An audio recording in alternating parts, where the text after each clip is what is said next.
What's good people, and welcome back to the channel here on Crewboy Productions. My name is BK, and this is the Silly, Nerdy, and Wordy Podcast. This is episode 97, Marvel's Black Widow, as I will be reviewing this in my continuing Blu-ray series. What's going on, everybody? Hope everybody is doing very well. Glad to be back with you, doing another episode for you. And quickly, thank you to all the subscribers here on this channel. And thank you to everybody that is listening only on here on YouTube, as well as everybody on the podcast feeds that is listening, that is downloading and streaming. I really appreciate you. I see all the downloads there. So thank you for all of those that you are listening on the podcast feeds on Spotify, Apple Podcasts, iHeartRadio, and all the different places where you can listen. If you like that, continue to listen and follow, subscribe here on the channel. And I also just want to shout out some people on the podcast feeds for those of you listening in the different places. Of course, here in the United States, thank you very much. The United Kingdom, Hungary, Romania, Germany, Italy, Russia, Brazil, and Australia. All you guys, I see the downloads in the different countries, amongst many other countries. So thank you so much for listening to my podcast, for the full episodes and shorts. If you like what you're hearing, consider following the podcast on the podcast feed and subscribing here and following on TikTok for the shorts, as well as the second channel for shorts. Also, TikTok is at Nerdy Podcaster 124. All right. Now, this film, I have seen it already before watching it again on this Blu-ray. When this film came out back in 2021, I did see it when it had the simultaneous release back in COVID times in the theaters and on Disney Plus. I stayed home, paid the premium price to watch it on Disney Plus during the initial release of this film. However, I really wish that they, decision makers at Disney and Marvel, would have made this film and had this release during the lead up to Infinity War and Endgame. This would have been so perfect to have that, but it didn't happen, and so we have what we have. So this film is directed by Kate Shortland. It stars Scarlett Johansson. It introduces David Harbour's character, the Red Guardian, and Florence Pugh's character, Yelena. And we got those two characters of what we see now in their projects moving forward. And so I generally still like the film. I liked it when it came out, and I like it again when I've rewatched it here. It is a nice, big, action-packed film with great story and great character development and some good things in here. I do like how the film started out in terms of showing the character of Natasha, showing her childhood a little bit, her background of how she was as a person, who she is, and how that informed who she became to be as a child. And then also, once we get back to the present day, we see her on the run. We see her how she is on her own before she has that encounter and then meets up with her sister. So having that background there, having that little bit more of the insight into the character of Natasha, of Black Widow, was great to have there as well. Now, I said that this is a very much an action-packed film. It kind of goes non-stop at times. It has a few breaks in between. But one of the things that was interesting to me rewatching this in the eyes that I look at films now is that this film has so many great set pieces. And the amount of action set pieces that this film has, to me, that says that this director has to have a great second unit director to be able to do all the things that needed to happen in this film, because she being the director, Kate Shortland, can't be in all the different locations. No director can. And so I just want to shout out the second unit director, because the second unit director is the person that is directing the other action set pieces. Sometimes one of the biggest set pieces that you'll see in the film, while the director is off on another location filming something else. And so it's their job, along with their team, to get things set in place and to direct the actors and to get the special effects and the pyrotechnics and whatever is involved.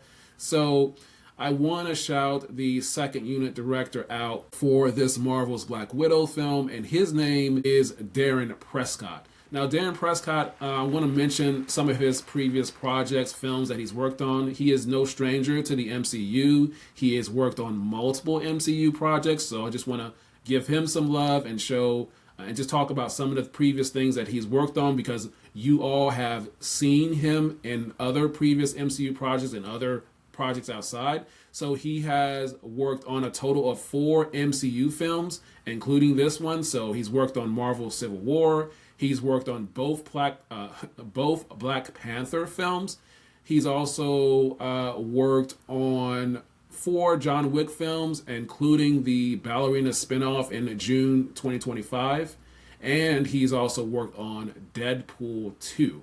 So he has worked on a lot of action movies. There's some other things I saw there as well that he has worked on. So second unit director is always key, because he is directing those other set pieces as well. And of course, Darren Prescott also has a stunt background as well. So that comes in key to this. And again, we got the introduction to Red Guardian and Yelena. And one of the things I also want to talk about in this is the performance of Florence Pugh.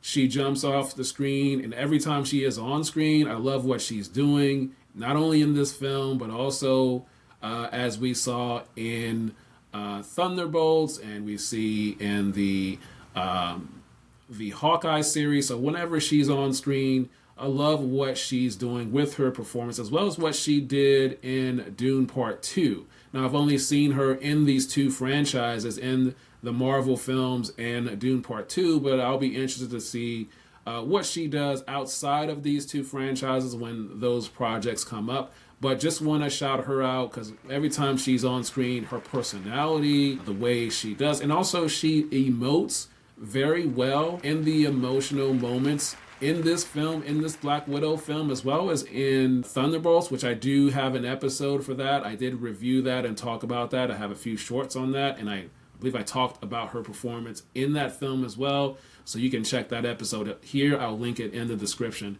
But I love what she did with her character, as well as her action also. And then I want to talk about another thing in this film, and that is the Red Room, once we get to the Red Room. But when Rachel Weisz, she is also in this film, when her character Yelena, they get on the Red Room ship, and she's on her way going to another room. But she looks into the Red Room where the widows are training, and they're doing this sequence where they're standing, some combat sequence, where when they're on their feet, they're going to the ground, they're coming up, and she's looking in there. And I just want to highlight that, because that was very in sync. It was very crisp. It was very clean. Choreographing that particular sequence, was everybody was in place, because I'm not only looking at the person in front, I'm looking at the person behind, to the left and the right. It reminds me when I was watching those great dance shows back in the day. I'm talking about America's Best Dance Crew, So You Think You Can Dance, The World of Dance. When we had those group performances, everybody was in sync with their performance, with their movements. And so it just reminded me of that, everybody being in sync and clear with their movement. And that was the situation in the Red Room sequence. It was very quick, but a very important scene. And I just thought that was just great to see that movement there for this Black Widow film. And then, yeah, so overall, I thought it was great. I love the action pieces. The comedy in this was timely as well, in the different spots, as it always is, well, as it mostly is in these MCU films. And then one of the last action pieces was the flight sequence when they're parachuting through the air, as Taskmaster and Natasha are fighting, and they're sliding on that piece of that item in the air as they're sliding, and she's still in her stance. I was just so cool to see that there. So I think that's going to be mostly all I have to say for the film. I just wanted to highlight some of those production things, some story things. Looking at this through the way I look at films now, this film still holds up to me. It's still a great watch for me. And again, I just wish this was released in the initial 22, 23 MCU films that was leading up to Infinity War and Endgame, but the powers that be did not do it, and it did it after the fact, and then at least we have it. So again, I enjoyed this film very much so, and I think that's all I have to say about this film generally. Now, I hope you've enjoyed that, hope you got something out of it, hopefully you learned something, particularly with the second unit director as well.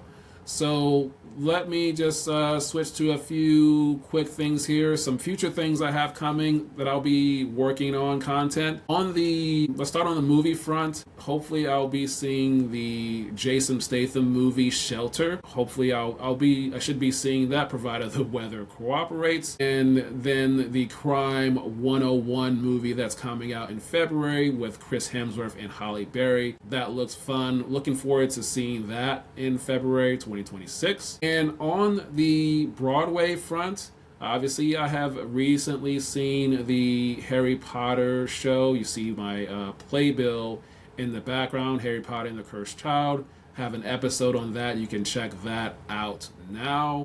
I'll link that in the description. And then in February 2026, I will be seeing the Alicia Keys play that she has been a part of this, Hell's Kitchen. I'll be seeing that in February 2026 in a couple weeks, so excited to see that. I also will be seeing Hamilton, but later this year. That'll be in June 2026. I think at this time it'll be I believe my fourth time or so seeing it, but it will be my first time doing a review on it. So always excited to see Hamilton. Is coming down here. And then I'll have some other Broadway shows to eventually see once DPAC, my local theater here, Durham Performing Arts Center, they announce their new season, which should be hopefully in mid to late March or late February. And hopefully I'll be able to talk about some other shows, Broadway shows, that I'll be seeing later this year and into next year, 2027. So, with that is all I'll have today for this episode 97, Marvel's Black Widow, my nerdy review. So I hope you enjoyed it and got something out of it. If you did, subscribe to the channel here on Crewboy Productions. Subscribe to my second channel, Crewboy Productions Presents Nerdy Notes, as I put these shorts on that channel as well. And you can also follow me on TikTok at Nerdy Podcaster 124 as I put the shorts up there as well. And on the podcast feed, you can follow the podcast wherever you get your podcasts. Just search for the Silly, Nerdy, and Wordy podcast, whether it's Spotify, Apple Podcasts, iHeartRadio, Pandora, wherever you get your podcasts. Follow the podcast there. And thank you again for everyone that is listening to the podcast. And for those of you that are listening only here on YouTube, thank you so much. All right. Now, I hope all of you have good vibes for the rest of your day.